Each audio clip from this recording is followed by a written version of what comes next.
their own health and to monitor their own health. So that's how I came up with my Healthy Self, which I submitted late one night on a whim to the NDRC Pre-Accelerator program. And so something beautiful was born of collaboration with patients, with people, with fellow health tech inventors. We've iterated and become Health PA, but there we go. So that was my involvement. Cool, thanks.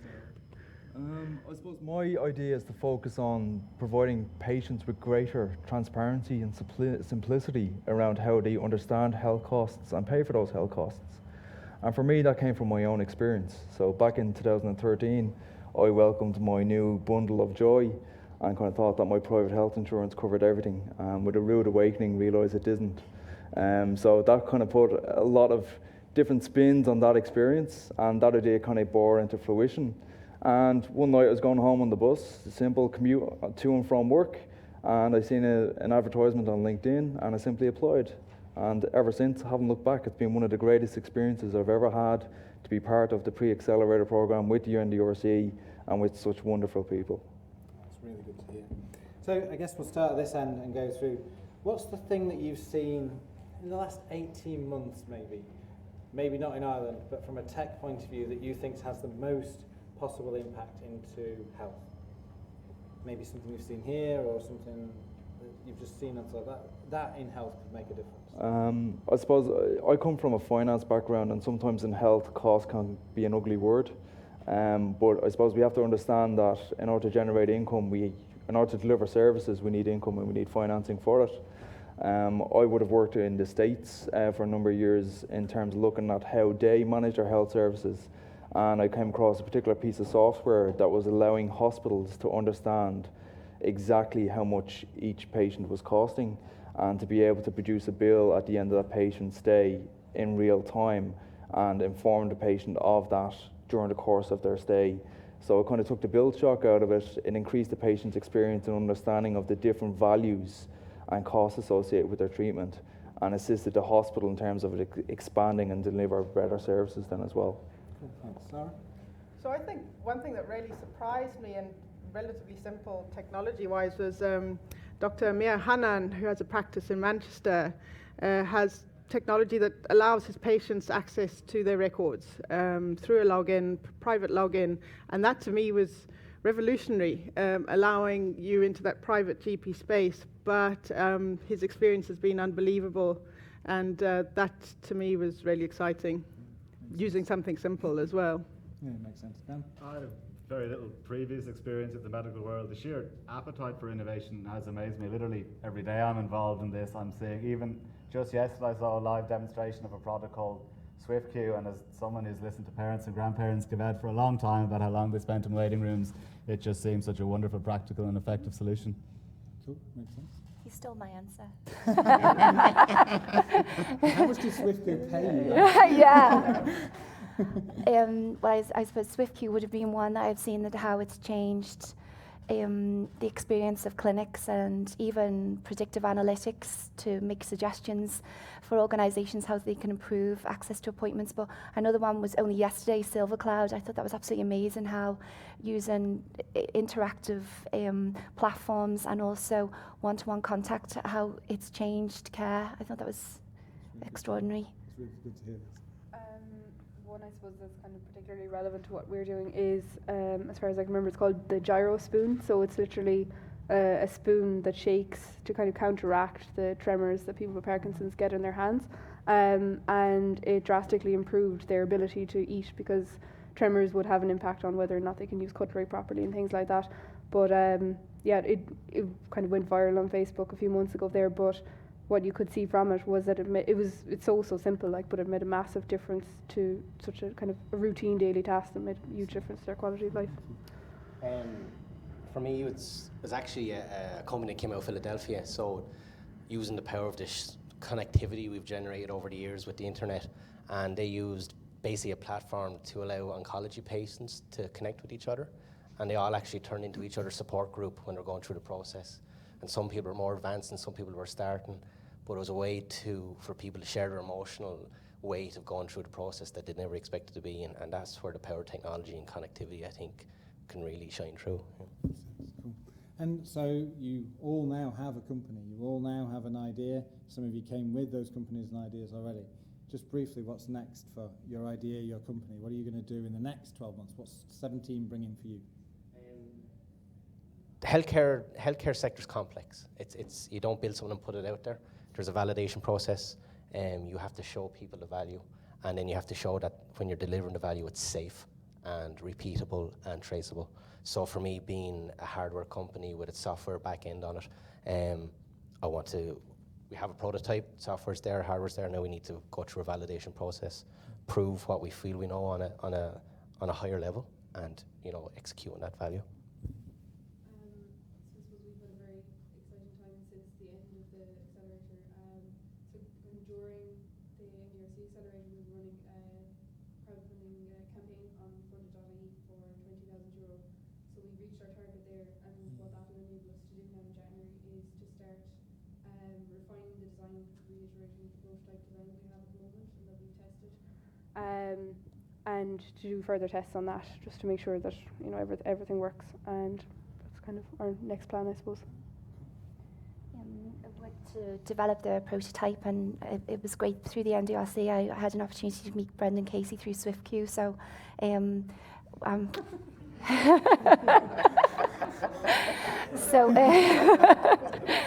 so it would be great to, even from the paper-based solutions that I've had, that we can start to develop the prototype. And they are talking, there's interest in Cork and Mayo now in the Community Virtual Ward. So, and we've just, through the RCSI, we've finished our first statistical analysis. So there is statistically significant reductions in ED presentations on unplanned admissions through this model. So the digital piece will only enhance that aspect. Yeah.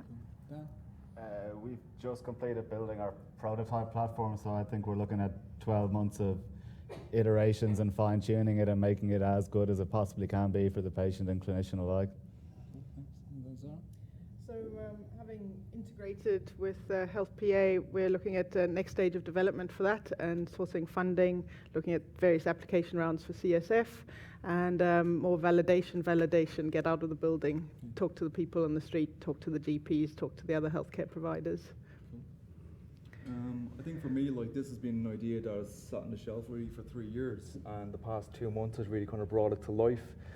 So it's been a really rapid journey. I think for next year, we're focusing on more validation, getting the product defined, working into a prototype and seeing if that works in practice. Ourselves, we've been involved with the pre-accelerator course with the NDRC, which has been invaluable. And we've also applied for their support in terms of the Launchpad program, which for us is a unique support that only the NDRC can provide and will really help us move into the next stages of our development. Okay, so I think one of the things that we all learned together actually was that innovation is absolutely a part of everything that's happening at the moment in technology. It's just almost just there as part of technology. But to see it in healthcare, and to see it in healthcare from so many different quarters, from so many different age groups. I mean, the youngest in NDRC was 19, 20, the oldest was 63, 70 years old, with a new innovative idea to be applied to healthcare and turned into something. The NDRC have done a phenomenal job over the last 2 years running health tech, and we hope, and fingers crossed, that they're going to do health tech again next year, because it's been great for the HSE. HSE staff coming on a Saturday and a Sunday, working with the NDRC guys, working with these amazing brains sat on this stage, to actually turn something from a germ of an idea which they all had and gave to everybody else freely, to actually try and change the healthcare system of Ireland. So I'd like to give a big round of applause to the NDRC, and Helen in particular. To these guys for joining us on the panel, thank you very much. You can escape the heat, I'll let you. Thanks ever so much, guys. Okay, it gives me great pleasure to announce Mark Ferguson. I'll try and put this straight for Mark. To invite Mark Ferguson to come to the stage.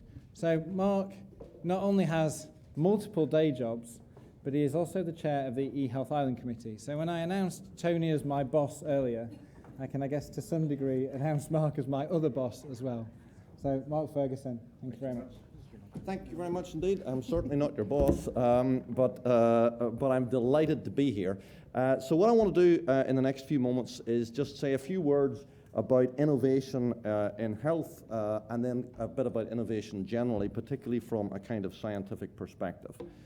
So all of you know that eHealth has enormous benefits and opportunities. It's got benefits for patients and their relatives to manage their care better, to manage the care of their loved ones better, to understand what's going on better, to manage their lives better. It's got real advantages for doctors in terms of managing their interfaces with health systems, researchers, entrepreneurs, and enterprise. I think it's obvious.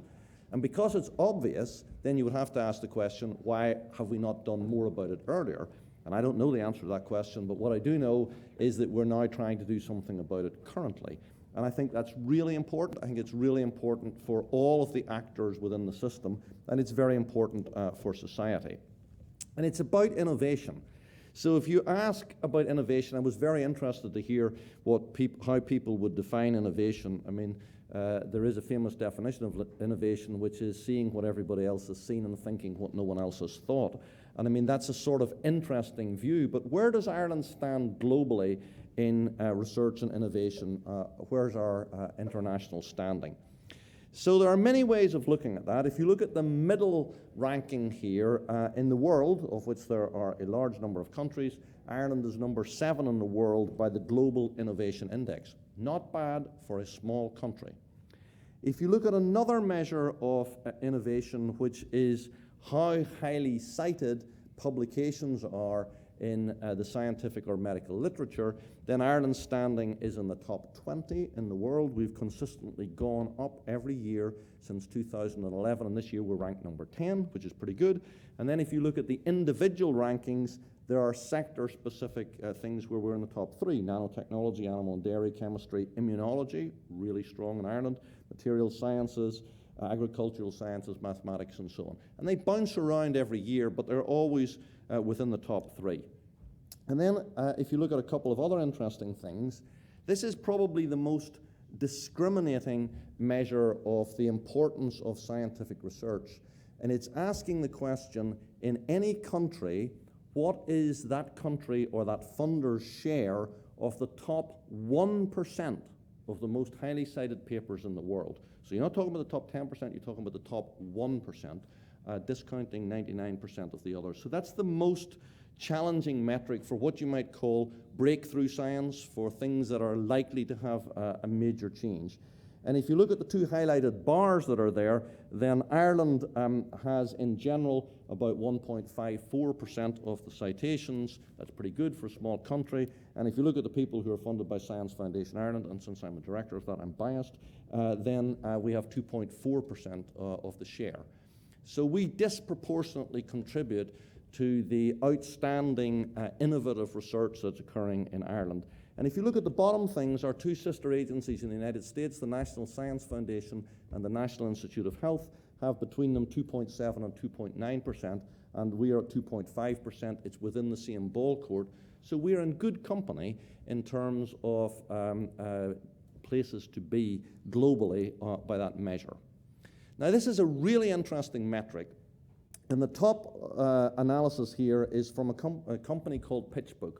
So what PitchBook do globally is they look at graduate entrepreneurs from the world's universities, and they ask how many of them secure private sector funding for their innovations. So we're not talking about government supports, we're not talking about Science Foundation Ireland, Enterprise Ireland, NDRC, any of that. We're talking about private money, private investors' money, which is kind of seen as being one of the asset tests where people are risking their capital in your idea.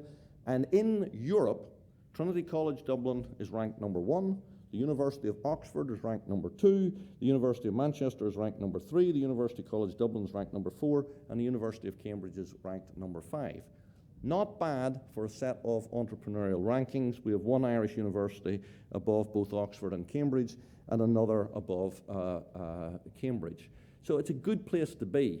However, if you were to look at this globally, there is a very big delta between Trinity, which is leading in Europe, and the leading university in the United States. So we have a long way to go globally, but we're on the right road, and we're making fast progress. If you look at another kind of measure of innovation, it's how highly cited patents that you have filed are. And in Europe, Trinity has the highest percentage of cited patents of any European university.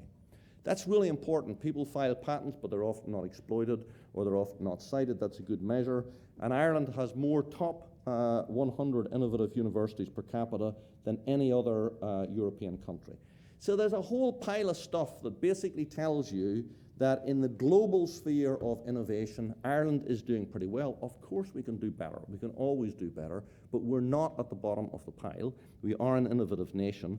And there are really interesting things in Ireland, and the bottom line summarizes that. Ireland is small enough to collaborate and to test, but it's large enough to scale. And that's really quite interesting when you're thinking about innovation, that you have a small country where you can really test things that would work in America, or that would work in Germany or the UK or wherever, but they're small enough, you can know the people, you can make the things happen, and then you can scale from there. And that's one of the strategic advantages. We also happen to be, this is a slide I show a lot within government, the most R&D efficient country in the European Union. What this graph plots, which is from Eurostats in Brussels, it's not Irish government propaganda. So on the vertical axis is innovation output as measured by the European Union. So that's patents filed, that's patents exploited, companies started, and all that kind of stuff in their innovation index. Across on the horizontal axis, the percentage of GDP expenditure on public R&D. And you will see that Ireland is in the kind of blob that's just there in the centre. We extract maximum innovation output for an under investment from public resources. So we are the most R&D efficient country in the EU. There are not many places in the public sector that you can say that you're the most R&D or the most efficient country in the EU, but this is one of them. What it also says is that if we increase our investment, which we plan to do, as I'll tell you, then we ought to get a disproportionately large return. Because we're not at the bottom of the graph. We're not down at the bottom saying we really need to improve the system. We're right up there with the leaders. In fact, we extract the same innovation output as Germany for precisely half the cost, which is an interesting statistic. So that's a little bit about the kind of statistics.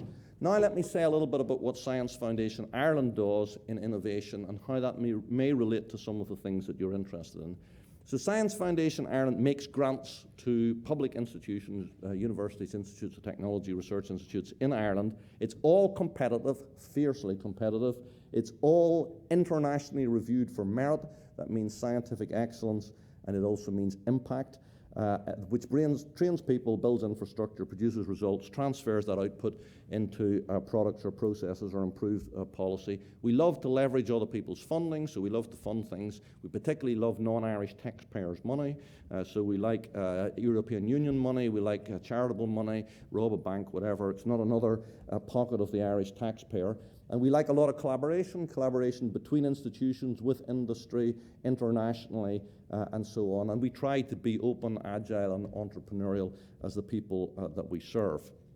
So we spend about 162 million a year in the competitive budgets. If you ask the exam question, what do you get for 162 million of taxpayers' money? We fund about 4,000 people, led by about 450 principal investigators, 12 world-leading research centres that I'll say something about, of scale and impact. So those words are important: world-leading, scale, impact, and about 750 live awards. And annually, what does that give you? It gives you about 4,500 scientific publications, 1,200 collaborations with industry, pretty much half and half multinational large companies and SMEs. It gives you about 17 spin-out companies a year, about 30 licensed technologies from patents that are in the patent portfolio, about 80 patent filings a year going through the system in order to be awarded, a couple of thousand international collaborations, leveraging pretty much one-to-one Irish taxpayers' money with non-Irish taxpayers' money. Our goal is actually to do 2-to-1 leverage. If we did that, we would be in the top 1% around the world, which is where we plan to be. And by the way, if the rest of the public sector did this, the whole country would be 8 billion better off. And we interact with about 250,000 people and more than 800 events. Last week was Science Week. Many of you may have seen that. So there's a big outreach activity. We target primary schools to try and get people interested in science. Last year we did over 500 visits. This year every primary school in Ireland will get a visit, and next year every primary school and every secondary school will get a visit. Clearly that doesn't come from Science Foundation Ireland. We coordinate that with industry, with the public sector, in terms of universities. We provide training, we provide Garda vetting, we train people about how they can speak about the different facets of science when you're talking to young people. So a few words about the Sfi Research Centers. The objective of this is to have a world-leading, large-scale research centres that will have economic impact and societal impact for Ireland. So excellence in Ireland is distributed. You will find excellent people in those domains of science in all of the major universities around Ireland.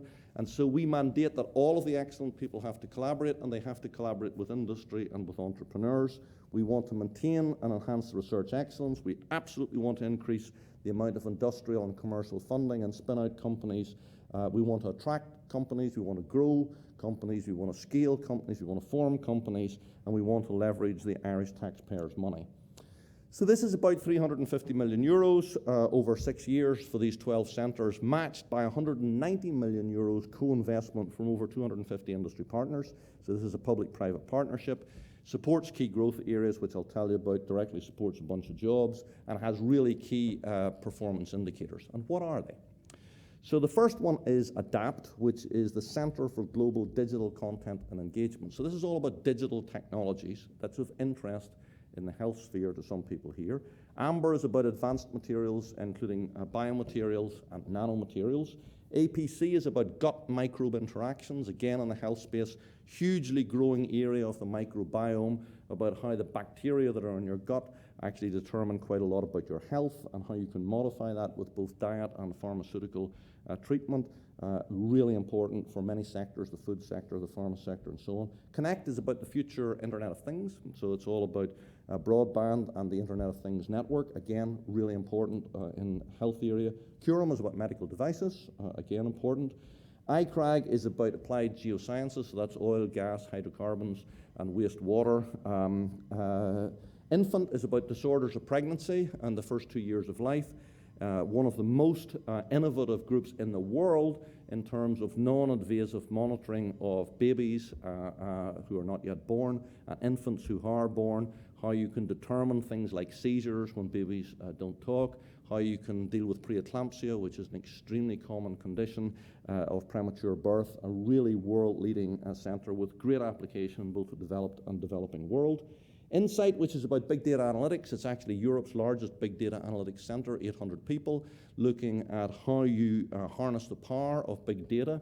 Very important for eHealth, very important for extracting information about health patterns and so on. And their two foci are about health on the one hand and commerce on the other. That's the two main things, because big data analytics is very pervasive. Photonics is about how you use light. Connections between electronics and light, that's very important in diagnostic equipment and so on. Lots of applications also in exchange systems for electronic communication. Lero is about software. It's actually about reliable software, which is very important in healthcare. It's about self-learning software and self-repairing software.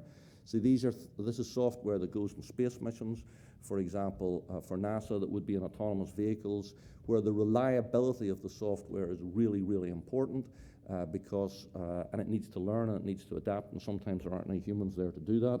MARI is about renewable energy, and SSPC is about how you make crystals and co-crystals, which is the basis for the pharmaceutical industry. We're not done. There is another call for research centres. There'll probably be about 20 of these steady state in Ireland, but those are the current 12.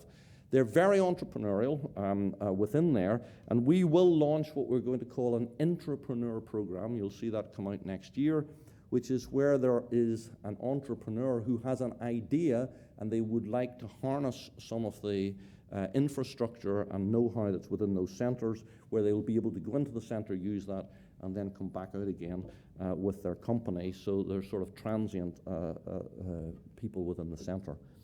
Key performance indicators, I mean, if it doesn't matter, I won't go through this in detail. We set very demanding challenges for these research centres in terms of academic output of papers, in terms of training people, in terms of engaging with Europe and winning prestigious awards, in terms of industry money. We have very hard metrics like cash in the bank, which we actually measure. You can't bluff that. And entrepreneurial spin-outs. And it doesn't matter which measure you run across these, they are performing well above the stretching KPIs which we set them, which when we set them, everybody said was impossible. And this is just an interesting measure. This is a graph that plots, since their inception, the number of industry collaborations and the cash received. So that's what the two vertical axes are. And you can see it's going up, and it's still going up. And what is interesting is, as an impact measure, one of our impact measures, as well as talking about really high-end research measures, we talk about, for example, repeat business from industry of escalating financial value.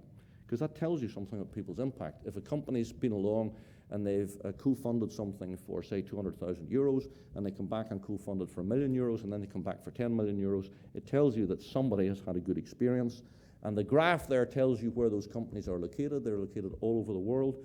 Investment from the United States, from mainland Europe, increasingly from China, major investments from China into the research system. Huawei, for example, just announced about 300 people in R&D in video digital technology, which is really interesting for healthcare applications, will be global headquartered in Dublin. So strategic partnerships are another instrument that SFI uses. This is where there's 50-50 co-funding between a company and the state through Science Foundation Ireland for cutting-edge research. Here are some of the ones that were last year: AbbVie in dermatology, Baxalta in haemophilia research, NIH and group of companies in mental health. Really smart agri project. This is about applying digital technology to agriculture. Some of you may have seen the Big Week on the Farm television documentary that we co-funded with RTE, and that's really about how you apply digital technology to farming. It is revolutionizing farming, everything, you know, from smart milking to smart plants to fields without fences where you zap the animal, you know, from a satellite to keep it in a particular area, to automated milking, et cetera, it will revolutionize agriculture in the same way that it will revolutionize healthcare. And then the previous year, just to give you some examples, you know, AbbVie in the immunology space, energy space, very interesting collaboration with a company called PhotoNation, who make most of the cameras in your smartphones, about imaging technology and how you can actually image that. Believe it or not, people buy phones now for the quality of the camera, not for the phone, and that's kind of important.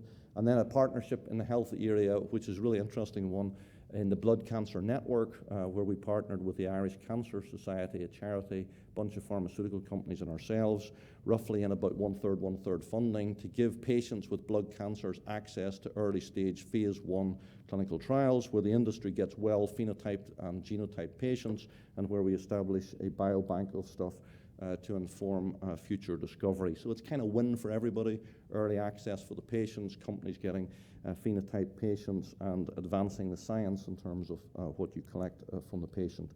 We run a very innovative program jointly with Pfizer.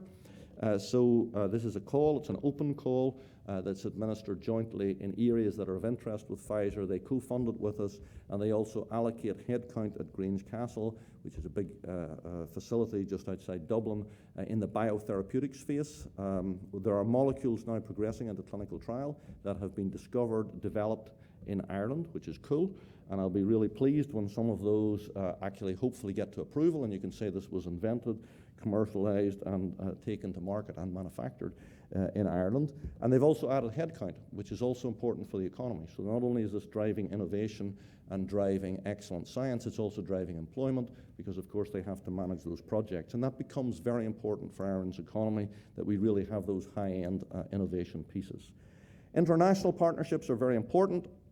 For those of you who want to do anything collaboratively with North America, we have a number of joint schemes, largely with the National Science Foundation and the National Institute of Health. Bluntly, any NIH scheme is open to an Irish partner. You have to have a US partner and a partner in Northern Ireland through the US-Ireland programme. It's a single application into the NIH. If they judge it to be fundable, we fund a piece in Ireland. Likewise in China, with the National Natural Science Foundation, which is one of the largest funders in the world. Their budget is like 3 trillion euros. And there we allocate the Chinese money. So we do the peer review. If it cuts the mustard, they will automatically fund a piece in China. We fund a piece in Ireland. And then with the United Kingdom, big collaboration with Wellcome Trust. Every single Wellcome Trust program is open to applicants in Ireland, and that is co-funded 50-50 between the Wellcome Trust and either Science Foundation Ireland or the Health Research Board, depending on whether it's biomedical or clinical. We sort that out between us. So that's a really important partnership with the BBSRC, with the Royal Society, with the Engineering and Physical Sciences Research Council. So there's no reason why you can't take advantage of all of those things. And then in terms of international partnerships, we have support for entrepreneurs. And the support for entrepreneurs is kind of in two buckets. One is TIDA, which is a Technology Innovation Development Award. Bluntly, it's when somebody has thought about a piece of technology that they think might have commercial application, but it's way back in the chain and you've got a lot of stuff that you need to sort out and you're not sure whether it will work or not. So it's very high risk. We take that risk through TIDA. And then a brand new program, which is iCore. So iCore is the leading entrepreneurial training program in the United States. It's built on a lean launchpad methodology, very similar to what's used by the NDRC, developed by Steve Blank in Stanford. And what it really does is it focuses on the market. So people who do scientific research are great at the technology. They're usually not very well informed about market needs. So this is a real crash course on what the market needs. And how this will work is that there will be a number of teams from Ireland, from Science Foundation Ireland funded research centres and groups, who will travel to the United States. They will be exposed and trained with the very aggressive American counterparts in leading institutions in the United States, and they will research the American market, and we will pay for that. And then in parallel, there will be teams from America coming to Ireland, funded by the National Science Foundation in the United States, who will be using Ireland as an entree into the European market. And so we will have a cohort of kind of entrepreneurs going between, or potential entrepreneurs going between North America and Ireland. On the one hand, Irish folks going to North America, on the other hand, North American folks coming here. And I think that will be really interesting to try and stimulate more of the startup culture. It's to add to the already excellent supports that are there, as you heard from the NDRC, from our colleagues in Enterprise Ireland, and indeed from the university system. And then, of course, there's Europe.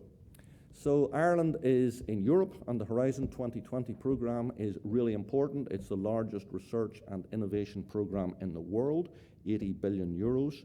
And the target for Ireland is to draw down 1.25 billion euros. If you do a calculation to see how much Irish taxpayers pay into this, it's complicated and I won't bore you with it, but in round numbers it's about 900 million. So we would like to make a small profit, pay in 900 million and take out 1.25 billion. I can tell you that I have read the plans of every European country and they all say we're going to take out more than we put in, and that ain't going to happen. So the question is, how are we doing? How are we doing in the Horizon 2020 program? So we've got currently about 1.71% of the budget. The target to take down 1.25 billion would be 1.56, so we're above target. And just retour, which would be to get back the 900,000 that we pay in, is 1.2%. So that's cool. Ireland is punching above its weight. To put this in context, in the last framework programme 7, Ireland drew down 600 million. So this is doubling our performance. So that's a kind of big challenge. Success rate about 15%, which is higher than the EU success rate. And then if you look at the main areas for national drawdown, you'll see Marie Curie action, which is about moving people around, information and IT, the European Research Council, health, and so on. There's a huge opportunity for entrepreneurs and for health and for eHealth in the Horizon 2020 program, linking with comparable folks around Europe. And our focus is really about getting large projects that are led and won by Ireland. So these words are important: large, led, won by Ireland. And we're making progress on that. And that's a real opportunity to leverage knowledge that's in the UK or France or Germany or wherever, and to be part of those consortia and really shape the consortia So in the previous European programs, Ireland played in a lot of other people's games. We're now moving where we're leading games that other people are going to play in. And so it's about participation, it's about leadership, and I think there's huge opportunities both for the entrepreneurs who are in the audience and indeed for eHealth and indeed for health in general in the Horizon 2020 program, and I would urge you to have a look at that. A few words about the future. Innovation 2020 is Ireland's new science and innovation strategy, published in December 2015, accepted by all major political parties. 3 strap lines: excellence, talent, and impact, which are the 3 things that we want to achieve. And so what does Innovation 2020 do for the audience that's here?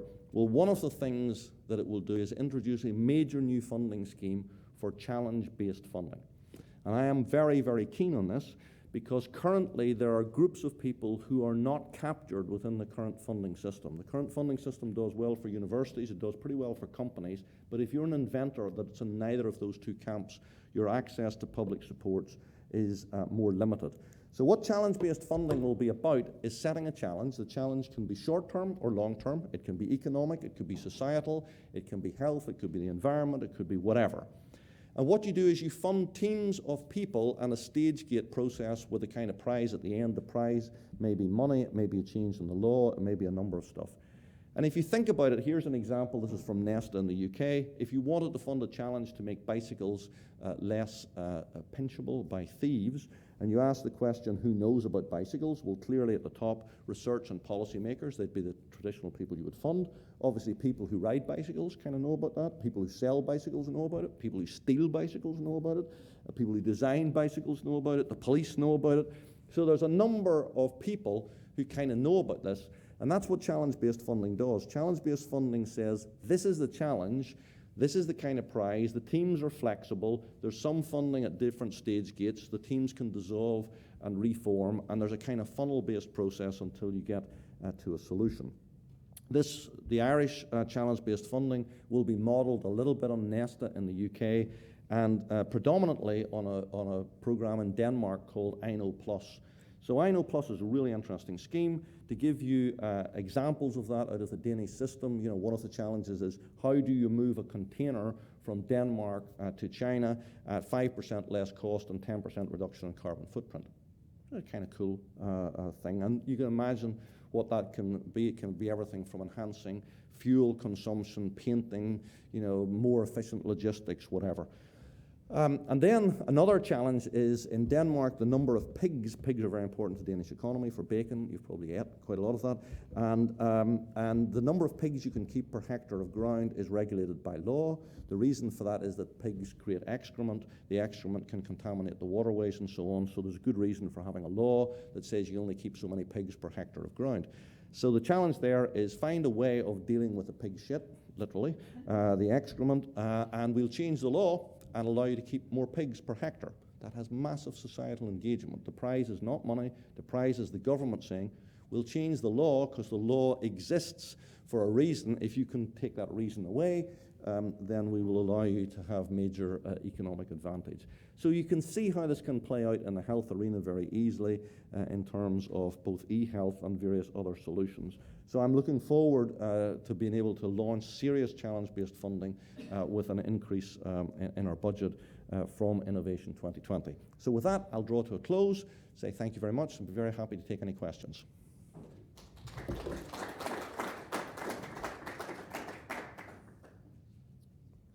All okay? Questions, comments? All wanting to go home? Very good. I have to introduce a film, right? Yes, so it should be coming up next. Very good. So let me tell you very quickly what this is. So Science Foundation Ireland also sponsors kind of public engagement with science.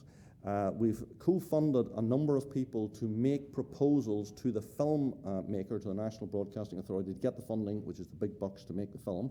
You will probably have seen some of those. Big Week on the Farm was about science and agriculture. Last week in Science Week we did HACT and cloud control. And then in Galway in the Curran Research Centre, they have made a number of films, one of which you're going to see that's part of their science on the screen stuff, which is Feats of Modest Valour, which is this is the trailer. Very good. So this is about people with Parkinson's disease and how that might be cured. And I think this is very important. We have as a real objective to put on a national broadcaster films that will give a balanced view about science and about the implications of science and innovation, and get the public engaged in things that they're anxious about or they should be excited about in a constructive way, not alarming people, not over-hyping it. And so again, I think in the health arena, there's quite a lot of things that can be done there. And so I'm delighted to introduce this trailer, and presumably somebody will make it work. Brilliant.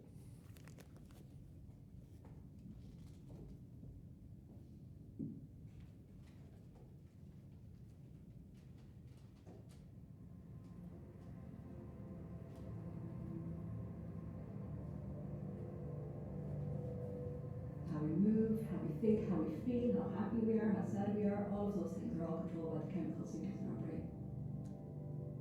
Having too much or too little dopamine can affect our brain, can affect our bodies. In Parkinson's disease, it's the brain cells that make dopamine. Some of those brain cells start to die and degenerate, so we have less dopamine in the brain.